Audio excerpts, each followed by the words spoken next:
Welcome to Unfrazzle, a podcast for solo business owners with a big vision who are ready for a kinder, more sustainable approach to productivity. I'm Louise Miller, and each week I share bite-sized insights to help you step away from the hustle, stop faffing and stay focused so you can make your brilliant ideas happen and make a bigger impact in the world. Before we dive into today's episode, if you enjoy what I'm sharing here on Unfrazzle and you'd like to support the podcast, you can buy me a cuppa by going to buymeacoffee.com/Louise Miller and making a one-off donation. I'll pop a link to that in the show notes. Okay, grab yourself a cuppa and let's get started. Diary management. It's not the most exciting of subjects, but get it wrong and it can lead to all kinds of kerfuffle. So for example, have you ever realised you didn't allow yourself enough time to get something done and then spent the rest of the day or the week or the month frantically trying to catch up with yourself? So I think that's something we can all relate to. And today I'm going to share one simple thing that we could all be doing to help guard against that sort of kerfuffle.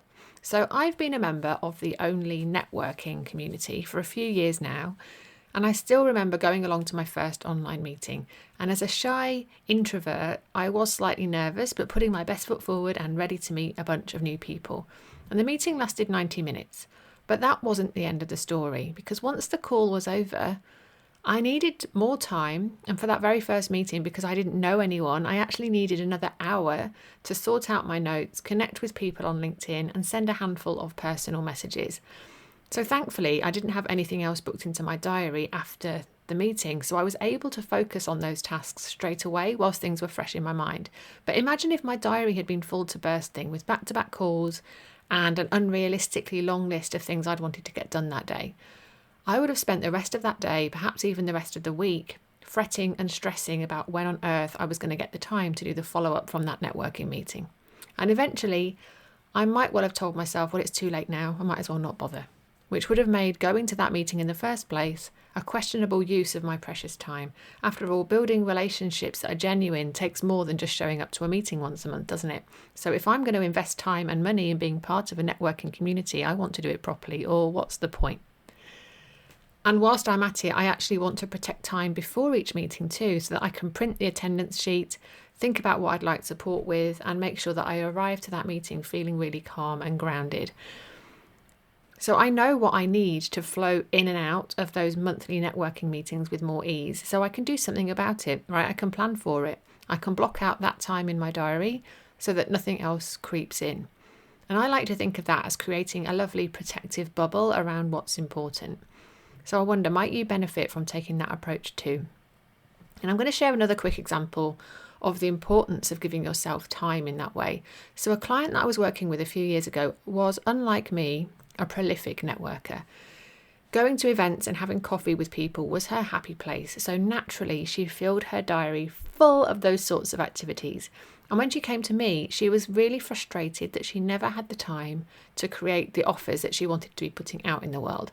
She was chatting with all these incredible people about how she could help them, but then never actually offering them anything because she didn't have the time.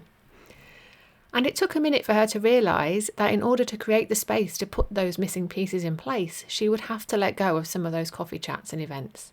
And to be honest, she was pretty resistant to that to start out with, because she loves that side of her work and she really enjoyed building those relationships. But if she wasn't also protecting time to put together offers that would actually support those people and make her some money, what was the point? And I know that sounds harsh, because yes, of course, it's good for the soul to have those relationships in your life. But when you're running a business, you do also need to be making some money. So does any of that resonate for you? Can you see areas in your life where you're overcommitting, which is getting in the way of important activities that would really move the needle for you? Or are you cramming your diary so full of things that you're not giving yourself space to think, create, or follow up with people? If so, perhaps it's time to experiment with doing things a little bit differently. So take a look at your calendar. Is there anything in there that needs prep and follow-up time? Block out that time now before you forget. And if you can see that you're spending so much time doing things that feel comfortable and easy, that you're not leaving space for the uncomfortable or less fun things that are actually crucial to the success and growth of your business, perhaps it's time to change that. So what might you do differently? And what will become available to you? How will things be better once you change things up a bit? So as always, I hope that this helps, and I look forward to seeing you again soon. Thank you for listening to Unfrazzle. If you enjoyed this episode, please share it with a friend who needs a dose of calm productivity in their life. And I'd love it if you could leave me a rating and a review, as that will help more people discover this podcast. If you'd like to hear more from me to help you stop faffing and take back control of your time, you'll find a link to join my mailing list in the show notes, and I would really love for you to join us. So thanks so much for your support, and I look forward to seeing you next time.